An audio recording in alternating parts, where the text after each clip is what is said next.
Habang ini-enjoy ko ang magandang view na to at masayang nagtatapon ng mga pamingwit para makahuli ng isda, ay hindi ko napansin na hindi ko pala naayos ang paglagay ng aking tripod, at nung hinangin na at ito'y natumba at yung cellphone ko sa tubig bumagsak.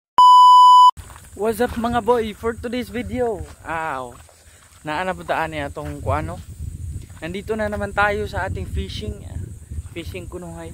So nandito tayo sa Barangay Giwanon, Maribohok, Bohol. So first time kong magtapon-tapon ng ano dito mga boy, no. So first time natin, at meron akong nakita dito na pwede nating tambayan. Ito oh. Ayun, may nilatag na karton. Ayan. 'Di ba? Kita nyo yan? So, pwede kayo diyan. Ayan. So at dahil diyan, pupunta tayo dito sa ano, sa may dagat talaga. Wait lang, may nakalimutan ako.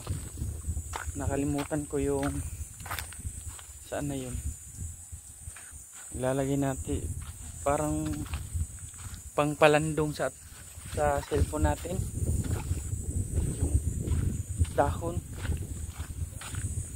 kasi napakainit eh. Kaya ba ng dahon? Ito na lang, pwede to boy. Ayan. So doon na tayo sa baybay, doon na tayo sa gilid-gilid, diba? So lakad muna ako boy. Ganito kaganda yung pinuntahan natin, ano. Ayan. Oh, grabe, ang ganda boy. Ang ganda ng view boy. Napakalayo ng dagat. Kasi wait lang, ayusin ko lang yung bag. Ano yung bag ko is. Ganyan na lang. Kasi ano boy, sana ba tayo? Kunas karon.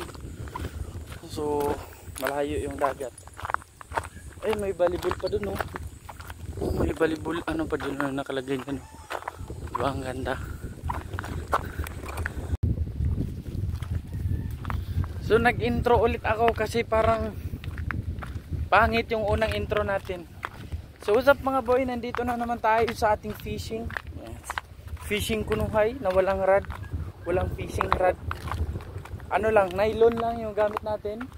Napakaganda ng view dito kayo. Grabe, 360 nga. 360. O diba, ang ganda. See? Napakaganda ng view dito eh. So first time natin dito mga boy, no. Titingnan natin yung dagat kung saan tayo pupwesto. Saan natin mailapag yung ating pamingwit.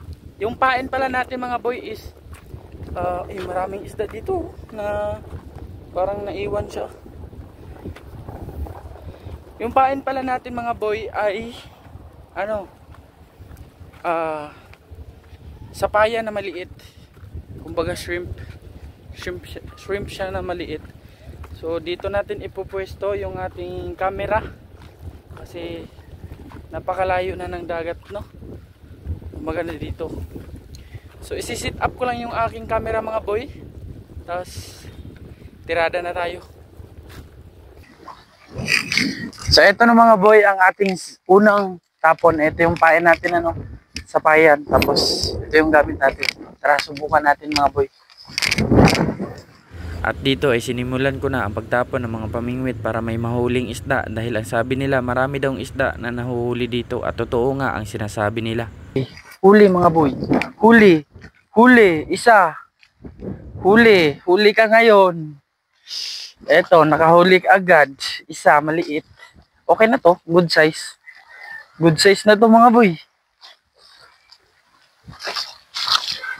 Eto siya. Eto yung huli natin. Unang huli mga boy, ayan.